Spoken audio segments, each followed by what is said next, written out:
তো পার্ট ওয়ানের ক্ষেত্রে মোটামুটি আমার এগুলা আমি বুঝছি যে কিভাবে কি জিনিস মানে ওদের জারণ সংখ্যা বা জারণ বিজারণ জারক বিজারক কীভাবে বার করা লাগে বা কিভাবে আমার এটা জানা লাগে, ঠিক আছে। তো আরও আরও জানছি যে কীভাবে ইলেকট্রন বিন্যাসের মাধ্যমে উত্তেজিত অবস্থায়, যেমন ধরো যদি ম্যাগনেসিয়াম থাকে, কারণ ম্যাগনেসিয়াম তো আরও উত্তেজিত অবস্থায় হইতো না, কিতা হয়েছে বুঝছো। যেমন ধরো এই যে আমি যে করাইছি যে উত্তেজিত অবস্থায় যে জিনিসটা হয়েছে, যেমন উত্তেজিত ম্যাগনেসিয়াম উত্তেজিত অবস্থা না, কারণ এটা এস ব্লকে আছে, আর এস ব্লকে হইলে তোমার পরবর্তীতে আর উত্তেজিত হয় না। ওকে, তো এই হিসেবে তোমার কিতা এর বক্স হিসেবে তোমার মানে গড়ির কাটার দিকে গড়ির কাটার বিপরীত দিকে, অর্থাৎ দুইটা হইব, ঠিক আছে, দুইটা হইব। এবং ফসফরাসটা অবশ্যই উত্তেজিত অবস্থায় সবসময় তোমার এটা ইয়া থাকে বা উত্তেজিত অবস্থায় থাকে। তাইলে আমার নর্মাল আমি যদি ইলেকট্রন বিন্যাস যদি করি, যে তাইলে আমার কিতা দেখা যাইব যে সর্বশেষ কক্ষপথে আমার তিনটা আমার যে বিজোড় ইলেকট্রন আছে, কিতা আছে তিনটা বিজোড় ইলেকট্রন আছে, জোড় ইলেকট্রন নয়। তাহলে এই যে বিজোড় ইলেকট্রন আছে বিদায় এই উত্তেজিত আরও যদি ফসফরাস যদি আবার যদি উত্তেজিত অবস্থায় হয়, তাহলে এই উত্তেজিত অবস্থায় কী হইব আমার 3p(x), 3p(y), 3p(z), এই তিনটা একটা একটা হইরা, অর্থাৎ বিজোড় অংশ হিসেবে তোমার মানে তিনটার মধ্যে তোমার এই ইলেকট্রনটা যাইব। তাইলে তোমার কিতা দাঁড়ায় উন্ডের নীতি অনুযায়ী, এই উন্ডের নীতি অনুযায়ী এটা দাঁড়ায় যে বক্সে অনুযায়ী যে যে এই বক্সের তিনটার মধ্যে তোমার একটা গড়ির কাটার দিকে স্পিন কোয়ান্টাম সংখ্যা একটা একটা একটা হইরা তোমার এটা যাইব। যদি দুইটা হইতো 3p(x) এর উপরে স্কোয়ার হইল না বা দুইটা হইল না, তাহলে বক্সে একটা বক্সের গড়ির কাটার দিকে এবং গড়ির কাটার বিপরীত দিকে হইল না, এবং বাকিগুলো একটা সিঙ্গেল হিসেবে থাকলো না, যেমন এই যে একটা একটা হিসেবে থাকলো না, ঠিক আছে। তো যেমন এটা হইলো তোমার ধরো পি আছে না, 2p স্কোয়ার, মানে এটা পি স্কোয়ার জিনিস হইল না, পি হইল না এরকম সামথিং, মানে এটা যেটা উপরে স্কোয়ার হিসেবে আছে শেষ। তো মোটামুটি তো জিনিস আছে। আর বিক্রিয়াগুলা যেমন ধরো ক্লেত্রের যৌগ যেগুলো হইলাম ফেরোম্যাগনেটিক যৌগ বা বিভিন্ন যে জারণ বিজারণ যে কেলাস গঠন লেটিস শক্তি, এগুলো আমি পরবর্তীতে ধীরে ধীরে ধীরে জিনিসটা আমি করাইমু। এবং প্রথমত আমি এই যে জারণ বিজারণ রাসায়নিক পরিবর্তনের চাপ মোটামুটি একটু হালকা পাতলা ক্লিয়ার হয়ে গেছে। পর্যায়িত ধর্ম বা কী কী তোমার যে SP DF কীভাবে কী বার হওয়া লাগে, ইলেকট্রন বিন্যাস বার হওয়া লাগে কীভাবে, ঠিক আছে, জারণ সংখ্যা এবং যে গ্রুপ পর্যায় যেগুলা যেমন বাম থেকে ডানে, এগুলো খুবই ইম্পর্টেন্ট। বা বেশিরভাগ এগুলো আইনীকরণ শক্তি বা এটা মানে বক্স হিসেবে দিয়া দিব, উদ্দীপকে বক্স হিসেবে দিয়া দিলেইব, কইব যে এটা আইনীকরণ শক্তির ক্রম লেখো বা আইনীকরণ শক্তি বের করো, বা আরও কইলা দিব ইলেকট্রন শক্তি বের করো, বা কইব ফ্লোরিন থেকে ক্লোরিনের কিতা আইনীকরণ শক্তি কম কিনা বেশি, ঠিক আছে। যেহেতু ফ্লোরিন উপর থেকে নিচে গেলে আমার কিতা হয়, উপর থেকে নিচে গেলে আমার আইনীকরণ শক্তি কমতে থাকে, তাইলে আমার ফ্লোরিনটা বেশি হইব। হ্যাঁ, আইনীকরণ শক্তির সাথে ফ্লোরিন বেশি হইব এবং ক্লোরিনটা কম হইব, যত নিচে যাইবা তত তোমার কমতে থাকবো, এই ডেন্সিটিটা। তো যত কাছে যাইবা তত তোমার আসক্তিটাও বাড়বো। তো এভাবেই তোমার যে পর্যায়ের ক্ষেত্রে বাম থেকে ডানে গেলে অবশ্যই পারমাণবিক সংখ্যা বাড়ে, কারণ আমি বাম থেকে 1 2 3 4 5 6 7 আমি বাড়তে থাকি, তার মূল্যের পর্যায় সারণী চক্রের ক্ষেত্রে অবশ্যই আমার সংখ্যাটা বাড়বো। 1 বড় না 5 বড়, অবশ্যই 5 বড়, তাইলে আমি বাম থেকে ডানে যাই, তো পর্যায়ের জিনিসটাই বাড়তে থাকবো। তো এই যে মোটামুটি এই যে তত্ত্বটা, পর্যায়বৃত্তের যে তত্ত্বটা মোটামুটি দাঁড়ানো হয়েছে, এখন হইল গিয়ে রাসায়নিক বন্ধন, ঠিক আছে। যে রাসায়নিক এই আগে থেকে আমার এটা নোট করা আছে, এটা আমার বাক্কা আগের খাতাটা, তো লেখাটা একটু বেশি এ সময় উড়া দুরা লেখছি, কোনো দিকে চাইছি না, তো অ্যাভয়েড মাই রাইটিং স্কিল। তো তো চলো যে রাসায়নিক বন্ধনটা দিই, কারণ এদিকে রাসায়নিক বন্ধনটাও আরও ইম্পর্টেন্ট জিনিসটা আছে। যেমন রাসায়নিক বন্ধন মধ্যে কী কী জিনিস টপিক আছে, যেমন ধর তোমার হাইড্রোজেন বন্ধন যৌগ, জটিল যৌগ কীভাবে সংকরায়ন আছে, ঠিক আছে, হাইব্রিডাইজেশন, যেটা সংকরায়ন ইংলিশটা হয় হাইব্রিডাইজেশন। যেমন ধরো সংকরায়ন, যেমন এসপির সংকরায়ন কিতা, এর কোন কিতা, বন্ধন কিতা, এর আকারটা কিতা, যেমন SP2, SP3 এভাবে, বা SP2D, ঠিক আছে, এভাবে। তো এই জিনিস সংকরায়ন এগুলা খুবই ইম্পর্টেন্ট, এগুলা এটা চ্যাপ্টার, ঠিক আছে, খুবই ইম্পর্টেন্ট চ্যাপ্টার। এবং এটা একটু থিওরিটিক্যাল বেশি তোমার এটা থিওরিটিক্যাল থাকে, আর এগুলো বেশি থিওরিটিক্যালটা জানা লাগে, বোঝা লাগে, বুঝা দেন এক্সিকিউট করা লাগে, ঠিক আছে। আমি যেগুলো কথা কইছি যে বুঝছো, তো এভাবেই তোমার জিনিসটা তুমি এক্সিকিউট করবা। তো রাসায়নিক বন্ধন, সমযোজী বন্ধন আছে, আয়নিক বন্ধন আছে, যেগুলো আমরা বেসিক ফুইরাইছি 9 10 এগুলো ফুইরাইছি। এবং আরেকটা জিনিস হলো সন্নিবেশ সমযোজী বন্ধনও আছে, তো এগুলাও শিখমু। তো রাসায়নিক বন্ধনটা কি তা আগে জিনিসটা বুঝি, যে অণুর মধ্যে পরমাণু সমূহ যে আকর্ষণের কারণে তাকে একত্রে তাকে সে আকর্ষণের রাসায়নিক বন্ধন বলে। যেমন একটা অণুর মধ্যে আছে আর একটা অণুর যে মধ্যে যে আকর্ষণটা যে তাই যে তাদের দুইটার মধ্যে যে পরিমাণ আকর্ষণটা হইছে তার এই একত্রে থাকার কারণে এটারে তোমার রাসায়নিক বন্ধন হয়। যেমন যেমন ধরো সমযোজী বন্ধন কিতা, সমযোজী মানে শেয়ারের মাধ্যমে গঠিত হয়, ঠিক আছে। এই শেয়ারের মাধ্যমে ধরো একটা ইলেকট্রন আর একটা ইলেকট্রন, আমরা 9, 10 বেসিক আমরা খুবই আইনিক বন্ধন সমযোজী বন্ধন খুবই বালাটি আমি বুঝছি, ঠিক আছে। মানে একটা আরেক বন্ধন জিনিসটা কিতা, মানে একটা আরেকটার উপকার জিনিসটা করবো। যেমন ধরো সমযোজী ক্ষেত্রে কিতা হইব আমার শেয়ারের মাধ্যমে গঠিত হইব দুইটা, ঠিক আছে, শেয়ারের মাধ্যমে। কিন্তু আইনিক বন্ধন কিতা করবো, কিতা করবো অন্যজনের সাহায্য করবো, মানে ইলেকট্রনটা ত্যাগ করবো। আর আইনিক বন্ধন বেশিরভাগ ক্ষেত্রে তোমার ধাতুর ক্ষেত্রে হইয়া থাকে, আর সমযোজিতা ধাতুর ক্ষেত্রে, এটা আমরা আগে জানি 9, 10 আমরা এটা বেসিকগুলো আমরা এগুলো ফিরে আইছি, ঠিক আছে। এগুলো সব বেসিক কিছু ওই যে এখানে হয় যে বেসিক যদি জানা থাকে, মোটামুটি যদি বেসিক জানা যায়, তাহলে তোমার উপরে লেভেলেও তোমার জিনিসটা ক্যাচ হয় বা মানে এটা ধারণা নিতে পারবে। ওকে, তো চলো যে আমি রাসায়নিক বন্ধন আজকে তোমার রাসায়নিক বন্ধন আর আইনিক বন্ধন আর মোটামুটি একটু হালকা ধারণা দিয়া, সমযোজী বন্ধন হালকা ধারণা দিয়া এগুলা পড়া থাকবো, ঠিক আছে।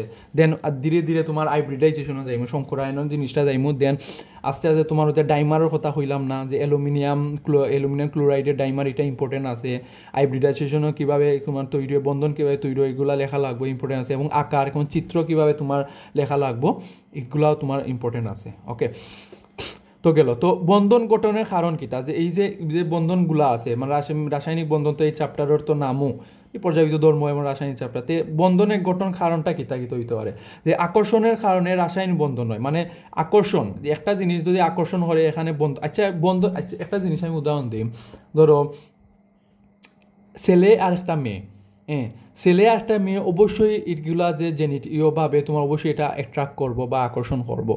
একটা ছেলে মেয়ের প্রতি আকর্ষণ করবো, একটা মেয়ে ছেলের প্রতি উইকনেস বা আকর্ষণ করবো, স্বাভাবিক বিষয়।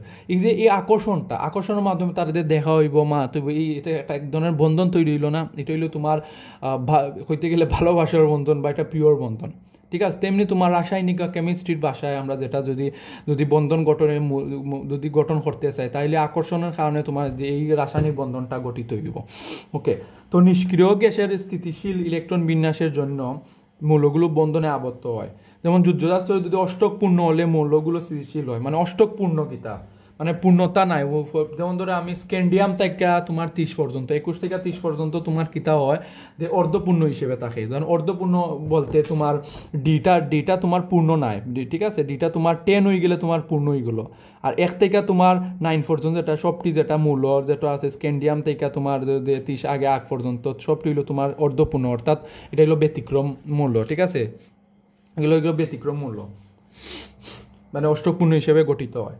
এইগুলা তোমার 10 একটা চ্যাপ্টার আছে যে ব্যতিক্রম মূলকগুলা কোন গুণগুলা, যেটা পড়াইছি এইগুলাই, ঠিক আছে। তো মৌলগুলো স্থিতিশীল, আর এই যুদ্ধতা স্তরে এই ধরনের স্থিতিশীল ইলেকট্রন বিন্যাসের জন্য মৌলগুলো রাসায়নিক বন্ধনে আবদ্ধ হয়। তো এইগুলার কারণে তোমার কি স্থিতিশীল ও ইলেকট্রন বিন্যাসের জন্য যে অর্ধপূর্ণ হিসেবে থাকে না, যে পূর্ণতা পাওয়ার লাগে, মানে আমি সিঙ্গেল, এখন আমি পূর্ণ হইতাম, অর্ধপূর্ণ হিসেবে আছে, এখন পরিপূর্ণ হিসেবে হওয়ার লাগে অবশ্যই আমার কি তৈব আমার বন্ধনে আবদ্ধ হওয়া লাগবে। আর এই বন্ধনে আবদ্ধ হইতে গেলে শর্তটা এটা অবশ্যই আমার যুদ্ধস্তর রিলেটেড স্থিতিশীল হিসেবে থাকতে হইব, সব কিছু পারফেক্ট হইতে হইব, তাইলে আমি অন্যজনের ক্ষেত্রে আমি রাসায়নিক বন্ধনে আবদ্ধ হইব। এইটি দ্যাটস ইট। তো এই চ্যাপ্টারে যে প্রকার, তো মোটামুটি একটু আলকাইটা দানা দিলাম, ঠিক আছে। আর যদি 1 মার্কও লাগিয়ে যে রাসায়নিক বন্ধন কাকে বলেতে দিলেই বা যে যে জিনিসটা আমি পড়াইছি, আমি তোমার এটা চিত্র তুললা দিমু, সেটা সমস্যা নাই। তো যেমন রাসায়নিক বন্ধনে বিভিন্ন আইনিক বন্ধন, ঠিক আছে, তো সমযোজী বন্ধন, ধাতব বন্ধন, হাইড্রোজেন বন্ধন, ভ্যান ডার ওয়ালেস বন্ধন, সন্নিবেশ সমযোজী বন্ধন, আর ডাইপুল বন্ধন, ঠিক আছে। যে ডাইপুল বন্ধন যে মনোমার পলিমার ডাইমার, ঠিক আছে। যে আমি যে আগে খুঁজলাম না অ্যালুমিনিয়াম ক্লোরাইড কীভাবে ডাইমার গঠিত হয়, ডাইপুল দুইটা কিতা হয় যে অ্যালুমিনিয়াম ক্লোরাইড দুইটা তোমার ডাইপুল গঠিত হয়।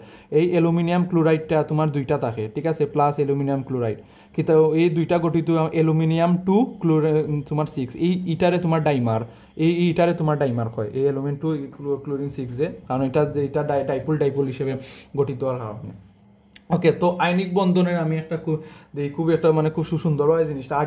আগে যে আমি থিওরিটিক্যাল বুঝাইছি ছেলে এবং মেয়ের ক্ষেত্রে সিম ওটাও, তো তো যেমন ধরো আইনিক বন্ধনটা কিতা, যেমন ছেলে একটা আছে একজন মেয়ে একটা আছে, সে ছেলের ক্ষেত্রে বেশি হলো ধাতু ইলেকট্রন বেশি, কিতার লাগে আমি কই কারণ একটা মেয়ে কোনো দিন, আমি একটা তোমার উদাহরণ দিই সুন্দরভাবে, কারণ মেয়ে কোনো দিন একটা ছেলেরে কোনো দিন আই লাভ ইউ হইতো না বা কোনো দিন তোমার বিয়ের লাগে প্রপোজ জিনিসটা করতো না, ঠিক আছে।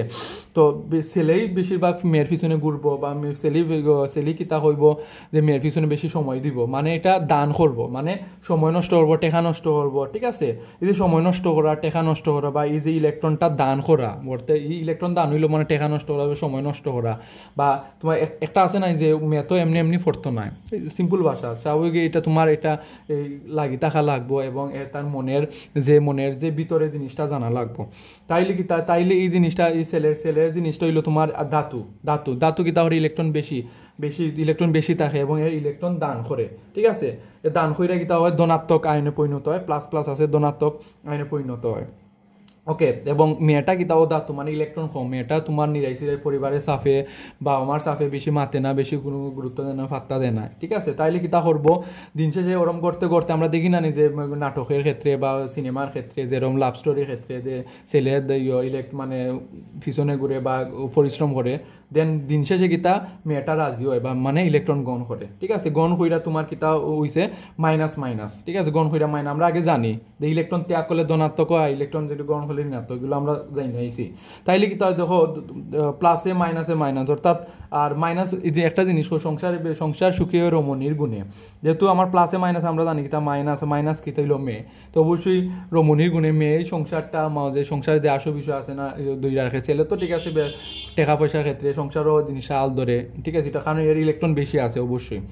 তো এখানে এই যে প্লাস এলো মাইনাস এলো, এটারে হয় স্থির বৈদ্যুতিক আকর্ষণ বল, এটার কিতা হয় স্থির বৈদ্যুতিক আকর্ষণ বল, যেটারে আইনিক বন্ধন, যেটা আমরা গটক পাখি বাই মানে গটক হিসেবে কাজ করছে, ঠিক আছে। এই যে আকর্ষণটা তাদের দুইটার মধ্যে যে আকর্ষণটা, ঠিক আছে, দেখবা যে শুধু সিম্পল একজন ছেলে বুঝছো যে মানে মেয়ের পিছনে এতটা গুরুত্ব নাই, এই ছেলে কিতা করবো বিভিন্ন মানে তার মেয়ে ফ্রেন্ড আছে কিনা না, বা তার ছেলে নিজের ফ্রেন্ডের মাধ্যমে বিভিন্ন তথ্য নিয়ে জিনিসটা তোমার এটা এক্সিকিউট করবো, চালিয়ে দিব, ঠিক আছে। সেমিটার ক্ষেত্রেও তোমার যে এটা মানে গটক হিসেবে তোমার সবাই তোমার এটা হিসেবে থাকবো, মানে একটা বৈদ্যুতিক আকর্ষণ করবো। তো এই স্থির বৈদ্যুতিক আকর্ষণ বল তোমার যে এই জিনিসটাই তোমার আইনিক বন্ধন, এই জিনিসটাই সিম্পল জিনিস বলতে এইটাই আইনিক বন্ধন হিসেবে গঠিত হইব। অর্থাৎ একটা ইলেকট্রন থাকবো যেটা বেশি ওটা এটা ধাতু হিসেবে এবং একটা অধাতু হিসেবে, অর্থাৎ আইনিক বন্ধন হইলো একটা ধাতু এবং অধাতুর যে মেলবন্ধন, যেটা বন্ধন রাসায়নিক বন্ধন গঠিত হয় তাকে আইনিক বন্ধন বলে। তো রাসায়নিক বন্ধন তৈরিও একটি ধাতু এবং একটি অধাতুর মধ্যে। ধাতু হচ্ছে তারা যারা যুদ্ধজাত স্তরে অষ্টকের চেয়ে বেশি ইলেকট্রন থাকে, মানে বেশি ইলেকট্রনটা থাকে এবং দান করার ক্ষমতা রাখে, ঠিক আছে, এটা দান করতে চায়, তারা হইল গিয়া তোমার ধাতু, ঠিক আছে। আর অধাতু হইল গিয়া তারা যে যুদ্ধজাত অষ্টকের চেয়ে কম ইলেকট্রন থাকে, মানে কিতা হয় যে সর্বশেষ আমি ইলেকট্রন বিন্যাস করলাম, ঠিক আছে, ধাতুরও করলাম অধাতুরও করলাম, তো করার পরে কিতা হইলো আমার অধাতুর যে সর্বশেষ ইলেকট্রন কক্ষপথে কিতা আমার কম আমার ইলেকট্রন আছে, তাইলে কম ইলেকট্রন থাকায় যে ধাতুর কাছ থেকে ইলেকট্রন গ্রহণ করতে চায় মানে আকর্ষণ করে, তাহলে কি হয় ধাতুর কাছ থেকে ইলেকট্রন গ্রহণ কইরা তোমার ঋণাত্মক হিসেবে থাকে। তারপর কি হয় ধাতুর ধনাত্মক হয়, ওই আয়ন কি তার স্থির বৈদ্যুতিক আকর্ষণ বল সৃষ্টি হয়, এই স্থির আয়ন একত্রিত হইয়া যে বন্ধন তৈরি হয় তাই হলো আয়নিক বন্ধন, ঠিক আছে। এই আয়নিক বন্ধন মোটামুটি শেষ হলো, অর্থাৎ ধাতু এবং অধাতুর যে মেলবন্ধনটা তারই তোমার কি তা আয়নিক বন্ধন হওয়া হয়। এই যে খুব সুন্দরভাবে এই জিনিসটা দেওয়া আছে। যেমন ধরো সোডিয়াম, ধরো একটা উদাহরণ আগে তো বুঝাইলাম ছেলে মেয়ে, ধরো সোডিয়াম হইলো ছেলে, ক্লোরিন হইলো মেয়ে। তো সোডিয়ামের তোমার ইলেকট্রন বিন্যাস 281, আগে তো আমরা জানি, এখন 1 স্কোয়ার 2 স্কোয়ার জিনিসটা এটা তো সব কিছু জিনিসটা পড়ছি। তো দেখো আমি ইলেকট্রন বিন্যাস কইরা দেখা গেছে সোডিয়াম আর একটা জিনিসের ধাতুটা সবসময় মানে আমের ক্ষেত্রে, অর্থাৎ আমরা ধাতু চিনব কীরকম যদি সর্বশেষ কক্ষতে আম থাকে, যেমন আম উচ্চারণ হয়, যেমন sodium, magnesium, aluminium, potassium, calcium, scandium, titanium, vanadium, chromium, এগুলো আর কি, ঠিক আছে। তো দেখো এমন ক্যালকুলেশন এটা সর্বশেষ কক্ষপথে একটা ইলেকট্রন আছে, কিন্তু ক্লোরিনের ক্ষেত্রে কিতা হয় দেখো সর্বশেষ কক্ষপথে কিতা অষ্টক অপূর্ণ, মানে এটা পূর্ণতা পাওয়ার লাগে আমার এটা গ্রহণ করতে হইব, তাহলে এটা কি হইব এটা তোমার এটা দেওয়ার লাগি মানে ত্যাগ করার লাগি এটা রেডি, তো এই ইলেকট্রন দান হইরা এই ইলেকট্রন গ্রহণ হইরা কি হইব আমার সোডিয়াম প্লাস 2 8 হইল এবং এটা ক্লোরিন মাইনাস হইল 2 8 8 হইল। এই যে সোডিয়াম প্লাস হইল এবং ক্লোরিন মাইনাস হইল আমরা এটা জানি দোনা যে আয়ন যেটা হইল এটারে তোমার হয় স্থির আকর্ষণ বৈদ্যুতিক বল বা এটা আয়নিক বন্ধন। ওকে, তো আয়নিক বন্ধন ফুরাইলা এখন সমজীব বন্ধন। আচ্ছা, আয়নিক বন্ধনের হওয়ার আগে তোমার আয়নিক বন্ধনের শর্তগুলা বুঝিলাই যে আয়নিক বন্ধনে যে আমি আয়নিক বন্ধন এগুলা ইম্পর্টেন্ট আছে যে শর্তগুলা এগুলা দেওয়া থাকে যে আয়নিক বন্ধন হইতে হইলে কোন কোন শর্তগুলা আমার করা লাগবে। তো আয়নিক বন্ধন আগে আমরা 9 10 যে আমরা চিত্র আকারে জিনিসটা পড়ছি ইনো বেশিরভাগ তোমার চিত্র জিনিসটা ব্যবহৃত হয় না, জাস্ট থিওরিক্যাল জিনিসটা দেওয়া লাগে 2 মার্কও লাগে বা 3 মার্কও লাগে জিনিসটা হয়ে যায়। যেমন আয়নিক বন্ধনের শর্তটা হইল যে এক মূল ধাতু ও অপর মূলটি অধাতু পরমাণুর হতে হবে।